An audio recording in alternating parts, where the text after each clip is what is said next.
चलिए आगे बढ़ते हैं। आज बुलेटिन की शुरुआत हम करेंगे गोल्ड के साथ, क्योंकि गोल्ड में अब जो सुस्ती दिख रही है इसके क्या मायने हैं, क्या गोल्ड में का टर्निंग पॉइंट है, किस तरह का टर्निंग पॉइंट होगा, बाजार ऊपर जाएगा या नीचे जाएगा, अब यहां से किस तरह की चाल गोल्ड की रहेगी, ये तमाम मुद्दों पे चर्चा करेंगे। जून में अगर आप देखें तो जून में गोल्ड में उस तरह की तेजी नहीं दिखी थी, भले ही एक नया हाई जरूर बना, 17 जून को हमने 1,01,000 के ऊपर भी दिखा, लेकिन ओवरऑल आप करंट भाव से देखें तो तेजी नहीं है।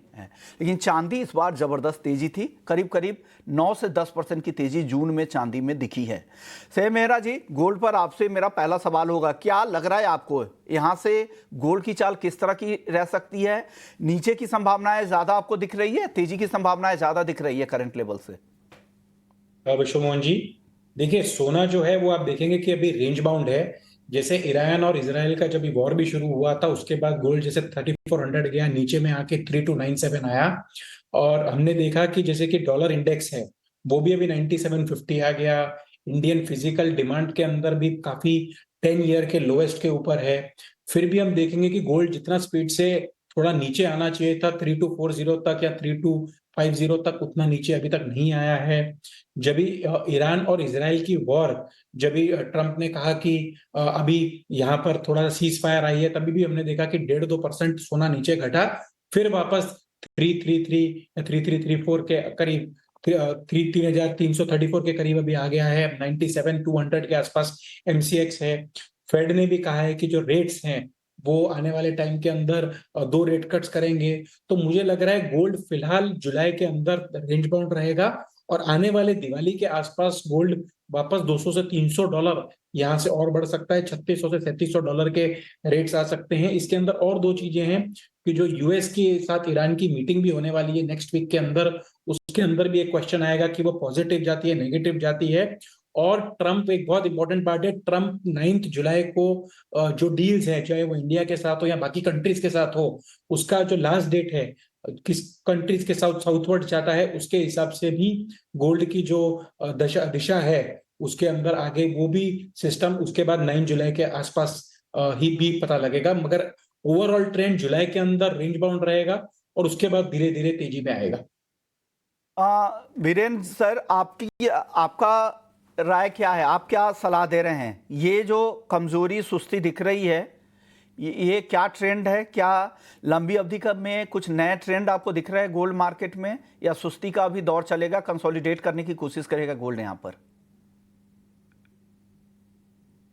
वीरेंद्र सर। गोल्ड में फिलहाल ऐसा लग रहा है कि ग्लोबल इंटरेस्ट जो हॉट मनी का है वो कम हो गया है। अभी पूरा का पूरा अटेंशन स्विस फ्रैंक में चला गया है, क्योंकि उसमें 2 महीने में 35% की तेजी हुई।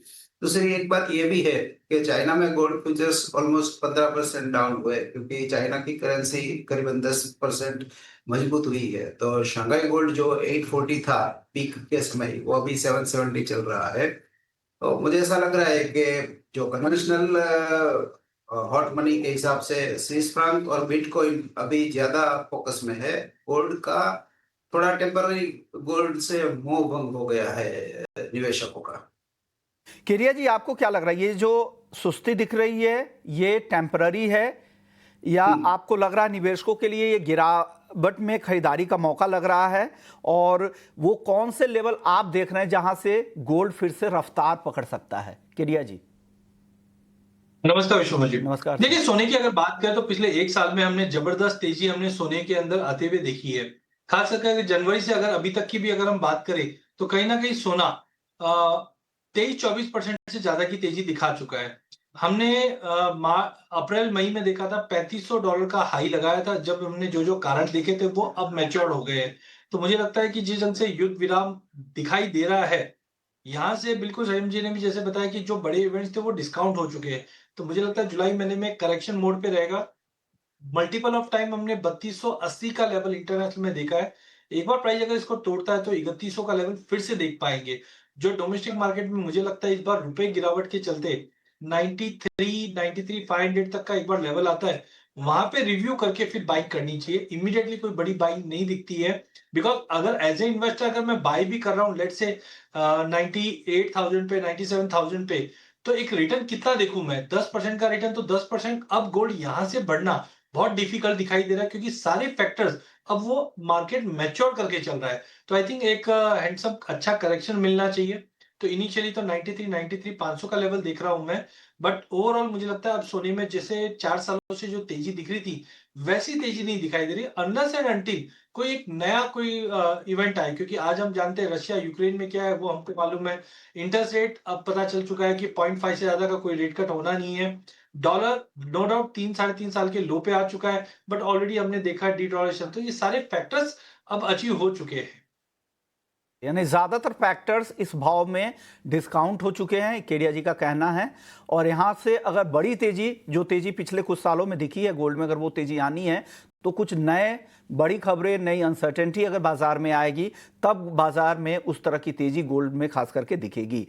सैम मेहरा जी, अब आपसे मेरा सवाल होगा, सोने की कीमतों में गिरावट के बाद ग्राहकों की खरीद में कोई बढ़त दिख रही है क्या? और क्या लोग इस सुस्ती को अवसर के रूप में देख रहे हैं या वेट एंड वॉच के मूड में हैं?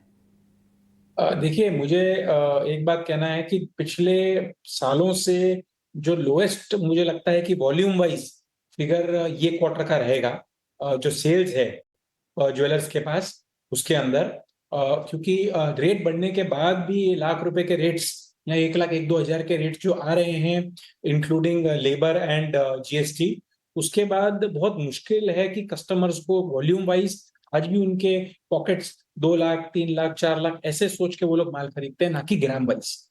तो उसके हिसाब से भी थोड़ा कम है, लेकिन ये जरूर है कि अभी जो गोल्ड रेट घटे हैं, जो 3400 तक के करीब गए थे, फिर 333 करीब आए, रुपी भी 86 हुआ, और जो 97-100 के रेट्स आए हैं 3-4 दिन के अंदर, ऐसा लग रहा है कि छुट्टियां भी अभी जैसे खत्म होने आ गई हैं स्कूल्स की, तो मुझे लगता है कि अभी ऐसा लग रहा है कि कुछ ग्राहकी आ रही है। लेकिन मुझे अभी भी लगता है कि जो बराबर ग्राहकी है ज्वेलरी के अंदर, वो अगस्त के अंदर ही आएगी। जुलाई का महीना भी वेट एंड वॉच का रहेगा, थोड़ा स्टॉक करेंगे रिटेलर्स, लेकिन एंड कंज्यूमर्स बराबर तरीके से अगस्त से ही बाइंग करना वापस शुरू करेंगे। तो लेकर सैम मेहरा जी, आपका आउटलुक क्या है? आपको गोल्ड पर ज्यादा भरोसा करंट लेवल पे लग रहा है कि चांदी ज्यादा भरोसेमंद दिख रही है? मैं लॉन्ग टर्म की बात नहीं कर रहा हूं, नियर टर्म में सर। शुमन जी, मुझसे ये जी जी, आपसे सवाल था सर। देखिए, अभी भी आप अगर देखेंगे रेशियो वाइज देखेंगे तो जो सिल्वर है उसके अंदर आप देखेंगे कि जो अभी गोल्ड जिस तरीके से बढ़ा है, सिल्वर अभी पेंडिंग है 92-107 के जो रेशियोज अभी निकल के आ रहे हैं, उस हिसाब से 1,06,867 के आसपास जो भाव अभी दिख रहा है 36.36, मुझे लग रहा है कि यहाँ से भी $3 से $4 की तेजी आ सकती है। और प्राइस वाइज इसके अंदर अभी भी 10-15% के सिल्वर के अंदर तेजी अभी भी आ सकती है। इसके अंदर जो सिल्वर के डिमांड है मार्केट के अंदर, वो भी गोल्ड के कंपैरिजन में अभी बेटर है। सिल्वर के यूटेंसिल, सिल्वर की ज्वेलरी, सिल्वर के ऊपर गोल्ड प्लेटेड करके जो बिक रही है, तो आने वाले टाइम के अंदर, ये साल के अंदर मुझे लगता है कि सिल्वर थोड़े ज्यादा बेटर रिटर्न्स दे पाएगा गोल्ड से ज्यादा। शुक्रिया मेहरा साहब, आपने वक्त निकाला, हमारे दर्शकों को बताया सोने चांदी में क्या हो रहा है और आगे क्या हो सकता है। चलिए, वक्त है ब्रेक का। ब्रेक के बाद हमारे जितने भी दर्शक हैं जो लगातार सवाल अपने भेज रहे हैं, आप भेजते रहिए। आपके ज़्यादातर सवालों को हम शामिल करेंगे। हमारे साथ केडिया जी और वीरेन वकील साहब दोनों बने हुए हैं। ब्रेक के बाद जल्द लौटते हैं। देख रहे कमोडिटी फटाफट। अब अपने दर्शकों के सवाल ले लेते हैं। नवीन जैन है पहले दर्शक जिन्होंने सवाल भेजा है। चांदी में क्या करना चाहिए? एंट्री और एग्जिट दोनों के लेवल जानना चाह रहे हैं। वीरेंद्र सर, क्या करना चाहिए चांदी में? एंट्री और एग्जिट दोनों लेवल बता दीजिएगा। 1,06,800 के आसपास शॉर्ट कर सकते हैं। 1,07,700 का, यानी एंट्री पॉइंट से 1,100 का स्टॉप लॉस होना चाहिए। और टारगेट करीबन 1,04,500-700 का, यानी 1,300-1,400 रुपये का लक्ष्य रख सकते हैं। जितेंद्र कुमार हैं चेन्नई से। 99,500 के भाव पर चांदी में बिकवाली करिए हैं, निकल जाएं या इंतजार करें? केरिया जी, काफी फंसे हुए हैं, नुकसान काफी ज्यादा हो गया है। क्या इंतजार करने में भलाई है या निकल जाएं? देखिए, सबसे पहले तो आप अगर कमोडिटी में अभी ट्रेड कर रहे हैं, जिस ढंग से ग्लोबल इवेंट बने हुए, तो वॉलेटिलिटी तो बहुत एक्सट्रीम रहेगी। तो पहला चीज, बिना स्टॉप लॉस के कोई ट्रेड ना करे। अगर फिर भी आप छूट जाते हैं तो ऑप्शन के जरिए कीजिए, क्योंकि आज मुझे लगता है कि मार्केट साइडवे, कल भी हमने थोड़ा रिकवरी, तो आज हो सकता है थोड़ा बहुत पॉजिटिव बने। तो इनका जो शॉर्ट पड़ा हुआ उसके अगेंस्ट आप सिल्वर मिनी का 1,06,000 का कॉल खरीद लीजिए 3400 का 4,000 तक का लेवल मिल जाएगा। इससे होगा क्या, अगर आप खड़ा भी रहना चाहते हैं लेकिन इनकेस अगर मार्केट में जैसे आज थोड़ा बाउंस दिखाई दे रहा है, उस बाउंस को आप कैप्चर कर पाओगे तो ऑप्शन के जरिए आप बाय कर सकते हैं। कॉल बाय कर लीजिए 1,06,000 को। सवाल है 1,09,600 रुपए के भाव पर चांदी में शॉर्ट पोजीशन है, क्या करे बीरेन सर? टेम्पररी इसमें शॉर्ट रह सकते हैं 2-3 दिन। 2-3 दिनों के लिए शॉर्ट रह सकते हैं, ये आपको लगता है कि 2-3 दिन में शॉर्ट पोजीशन में बने रह सकते हैं, ऐसा बीरेन सर की सलाह है। अरविंद जैन है दिल्ली से, जुलाई चांदी वायदा में किन लेवल पर बॉटम बनने की संभावना है? केरिया जी, किन लेवल पे आपको लग रहा है कि बॉटम बनेगा जुलाई वायदा का सिल्वर के कॉन्ट्रैक्ट में?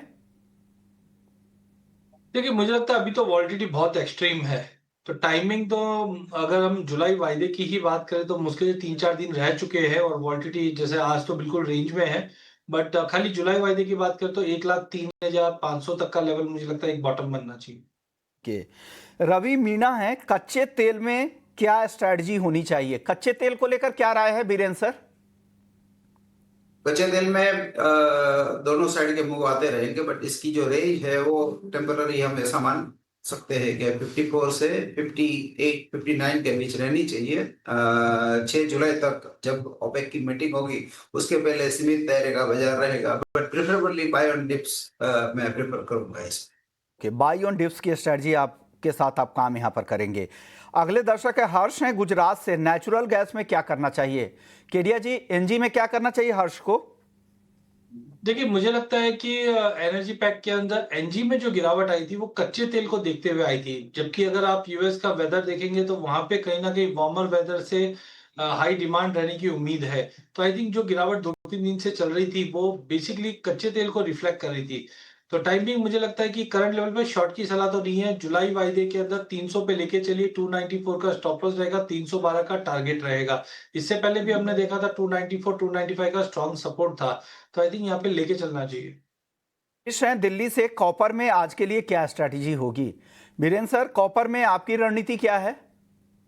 करंट लेवल से शॉर्ट कर सकते हैं 893 893 894, इसका स्टॉप लॉस 899 होना चाहिए और डाउन साइड ऑब्जेक्टिव 887 886 रख सकते हैं। 886 तक भी आ सकता है। 899 899 का स्टॉप लॉस के साथ शॉर्ट कर सकते हैं कॉपर में करंट लेवल पे, ऐसा भी रेंजी को लगता है। जमील भाटी है, क्रूड और नेचुरल गैस दोनों में ऑप्शंस की रणनीति जानना चाह रहे हैं। केडिया जी, क्रूड एनजी में ऑप्शंस कॉल क्या है आज? देखिए, कच्चे तेल में मुझे लगता है कि गिरावट और बढ़नी चाहिए, बिकॉज जो हमने स्पाइक मारा था उससे पहले $64 का भाव ब्रेंट ट्रेड कर रहा था और ईरान के इशू के कंसर्न्स की वजह से हमने 82 का हाई लगते हुए देखा। वो एक तरह का डबल टॉप है, जनवरी में भी हमने 83.20 का हाई देखा था। तो मुझे लगता है गिरावट के साथ ही मार्केट रहेगा। इसके लिए 5600 का पुट लेके चलिए 180 में, 120 का स्टॉप लॉस लगाओ, 280 से 300 तक का टारगेट रहेगा। वही नेचुरल गैस में जैसे अभी मैंने बताया कि यूरोप की बाइंग कंटिन्यू रहेगी और बीच में जो अभी गिरावट आई थी वो कच्चे तेल के रिफ्लेक्शन की वजह से आया था या सीज फायर जो ईरान में हुआ था। बट कुल मिला के नेचुरल गैस में एक बॉटम बनता हुआ दिखाई दे रहा है 300 का, इसलिए 300 का कॉल लेके चलिए 18 में, 12 का स्टॉप लॉस लगाइए, 28 का टारगेट रहेगा। अगले दर्शक हमारे साथ राकेश हैं दिल्ली से, महीने के अंत तक सोने चांदी में क्या स्ट्रेटजी होनी चाहिए? क्या होनी चाहिए बीरेन सर महीने के अंत तक के लिए? काफी अनसर्टेनिटी है, ये सवाल का जवाब शायद ट्रम्प साहब ही जानते हैं, मेरा ऐसा नम्र मंतव्य है। क्या जी, आपकी राय महीने के अंत तक के लिए सोने चांदी में आपकी स्ट्रेटजी क्या है? महीने का जून वाला है, जुलाई वाला ये थोड़ा इंपॉर्टेंट है बिकॉज मंथ का एंड 4 दिन का रह चुका है और मुझे लगता है कि कल शुक्रवार है, प्रॉफिट बुकिंग कंटिन्यू रहेगी। अगर मैं कल तक की बात करूं तो मुझे लगता है कि अपसाइड बहुत लिमिटेड है। आज जरूर 97,800 दिख रहा है बट कल तक वापस 96,500 तक सोना और चांदी करीबन 1,05,500 तक का लेवल दिख सकती है कल तक। कल तक तो ये ध्यान रखिएगा, केडिया जी की इंट्राडे के लिए कॉल है, आज के लिए कॉल है और वीरेन सर थोड़ा पोजिशनल राय देते हैं, इसलिए उनकी कॉल शॉर्ट की तरफ ज्यादा आ रही थी। चलिए अगले दर्शक हमारे साथ करण बिश्नोई है, जीरे में आगे तेजी आएगी या मंदी आएगी? वीरेन जी, आपके पास क्या रिपोर्ट आ रही है जीरे को लेकर? थोड़ी इसमें डिमांड देखिए, मानसून का सीजन हुआ और तापमान थोड़ा कूल हुआ है, तो फेस्टिवल डिमांड है, थोड़ा कवरिंग आया है। ज्यादा तेजी तो मैं नहीं देख रहा हूँ, बट करीबन 21,500 तक आ सकता है। फिलहाल 19,000 को बॉटम मान के चल सकते हैं। ओके, आप बताइए, जीरा, हल्दी और धनिया तीनों पर अपनी राय दे दे, क्या लग रहा है। और हमारे साथ एक खाजा साहब हैं, हल्दी पर राय भी जानना चाह रहे हैं। केडिया जी, हल्दी पर उनको राय दे दे, फिर जीरा और धनिया पर भी छोटा छोटा जवाब दे दीजिएगा। ठीक है, सबसे पहले अगर हल्दी की अगर बात करें तो हल्दी में पहले ऐसा कुछ लग रहा था कि कुछ मराठवाड़ा में बरसात कम है, लेकिन अब मैंने वापस अपडेट किया तो बारिश काफी अच्छी है और उसकी वजह से कुछ डैमेजेस हो सकते हैं। लेकिन उससे बड़ा न्यूज मुझे लगता है कि स्टॉक टू यूज रेशियो को देखकर ही है। तो जैसे मैंने पहले भी कहा था, आई एम बुलिश। 13,900 पे लीजिए, 13,700 का स्टॉप लॉस लगाइए। हायर साइड पे 14,300 तक का लेवल मिलेगा। लेकिन जीरे में ध्यान रखिए, हमारे पास माल बहुत ज्यादा है, बट उसके बावजूद ये तेजी क्यों आई है? दो कारण है। एक तो चाइना की क्रॉप अगले महीने क्लैरिटी दिखाएगा। एक टेक्निकल हार्मोनिक पैटर्न बना है जो रिसेंट 19,000 के नीचे गया था, तो बहुत ही बेहतरीन पैटर्न है डेली चार्ट के ऊपर, जो मुझे दिखाता है 20,800 तक का भी लेवल दिखा सकता है। तो इमीडिएटली तो 19,700 में लीजिए, 19,300 का स्टॉप लॉस लगाइए, 20,200 का टारगेट है, बट ओवरऑल हम 20,800 तक का लेवल देख पाएंगे। लास्ट अगर धनिया की अगर बात करें तो एज ऑफ नाउ धनिया एक रेंज में जो 7,000 से 7,200 के बीच में ही है। सप्लाई हमारे पास काफी अच्छी है, डिमांड ये पीरियड में एज ऑफ नाउ पिकअप नहीं कर पा रही है, इसलिए दायरे में रहेगा। बट 7,050 पे ले लीजिए, 7,150 से 7,200 तक निकल जाइए। ओके, ग्वार में छोटा जवाब दे दीजिएगा सर, आज भी कमजोर था। केडिया जी, क्या लग रहा है आगे? गवार में मुझे लगता है कच्चे तेल में जो तेजी आई थी उसका एक उम्मीद थी कि कंटिन्यू चल जाएगा, क्योंकि डोनाल्ड ट्रम्प ने भी कहा था कि हम और कच्चा तेल में, but I think range bound है। तो 5,040 में लीजिए, 5120 में निकल जाइए। ऑप्शन में इसमें कॉल पुट दोनों बेच के चलिए, रेंज में रहेगा मार्केट। ओके, चलिए, एक खबर है पाम तेल को लेकर, जो मलेशियाई पाम तेल है उससे जुड़ी हुई एक अहम खबर है, वो अपडेट आपको दे देते हैं। खबर ये है कि यूरोपियन यूनियन के सख्त डिफॉरेस्टेशन नियमों ने मलेशिया को हरकत में ला दिया है। मलेशिया की पाम ऑयल इंडस्ट्री अब स्मॉल होल्डर्स को सशक्त बना रही है। भारत और चीन के बाद यूरोपियन यूनियन मलेशिया का तीसरा सबसे बड़ा एक्सपोर्ट मार्केट है और यूरोपियन यूनियन करीब 7.25% मलेशियन पाम तेल का सालाना इंपोर्ट करता है। और EUDR नियम मलेशिया के लिए ग्लोबल बाजार में बने रहने के लिए ज़रूरी है। 2023 में स्मॉल होल्डर्स ने कुल पाम तेल एरिया का 26% से ज़्यादा संभाला था। 3 लाख से ज़्यादा छोटे किसान 40 हेक्टेयर से कम ज़मीन पर खेती करते हैं। तो एक अहम अपडेट है पाम तेल को लेकर। चलिए, कुछ और फटाफट से खबरें ले लेते हैं। बेस मेटल्स में ही केडिया जी, कॉपर पे बात हो गई है, बाकी कोई मेटल्स आपको पसंद आ रहा है? देखिए, पूरे बेस मेटल पैक में अब तक एक रेंज था, बट आज कॉपर ने ब्रेकआउट दिया, तो मेरा पहला पसंद तो कॉपर ही रहेगा, जहां पे 892 में जुलाई वायदे को लीजिए। इमीडिएट टारगेट तो 898 का है, बट अगले 15-20 दिन के अंदर ये 920 भी दिखा सकता है। वहीं जिंक के अंदर लिमिटेड अपसाइड है, 258 पे लीजिए, 262 पे निकल जाइए। एल्यूमिनियम में भी लिमिटेड अपसाइड है, जो 246 में लेकर 249 तक निकल जाएगी, बट कॉपर एक 920 की तैयारी करता हुआ दिखाई देगा। ओके, शुक्रिया केडिया जी आपका, वीरेंद्र सर आपका, आप लोगों ने वक्त निकाला, दर्शकों को गाइड किया। कमोडिटी फटाफट को यहीं समेटते हैं, ब्रेक के बाद भी खबरें यहाँ चलती रहेंगी, कहीं मत जाइए, आप बने रहिए हमारे साथ।